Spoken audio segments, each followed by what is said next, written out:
नमस्कार दोस्तों, आज मैं आपके सामने एक बहुत ही बेहतरीन गीत लाया हूँ जो कि पुलिस मोटिवेशन के लिए है। आपको अच्छा लगे तो प्लीज़ कमेंट ज़रूर करिएगा और मुझे आपकी कमेंट की आवश्यकता रहती है। अरे आइल बाटे पुलिस के भर्ती, हो जा तू तैयार। आइल बाटे पुलिस के भर्ती, हो जा तू तैयार। झंडा गाड़ी के अइहा हो, बाजी मारी के अइहा हो। झंडा गाड़ी के अइहा हो, बाजी मारी के अइहा हो। आइल बाटे पुलिस के भर्ती, हो जा तू तैयार। आइल बाटे पुलिस के भर्ती, हो जा तू तैयार।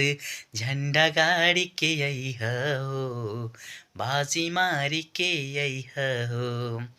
झंडा गाड़ी के अइहा हो, बाजी मारी के अइहा हो। ढेर दिन प मिलल बावे नौकरी के झोंका, कल तैयारी बबुआ मिली ना फिर मौका। हो ढेर दिन प मिलल बावे नौकरी के झोंका, आ कल तैयारी बबुआ मिली ना फिर मौका। जी के हिंदी रीजनिंग बाटे, मैथ बा बरियार। जी के हिंदी रीजनिंग बाटे, मैथ बा बरियार।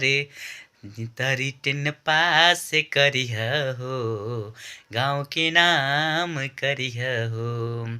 झंडा गाड़ी के अइह हो, बाजी मारी के अइह हो।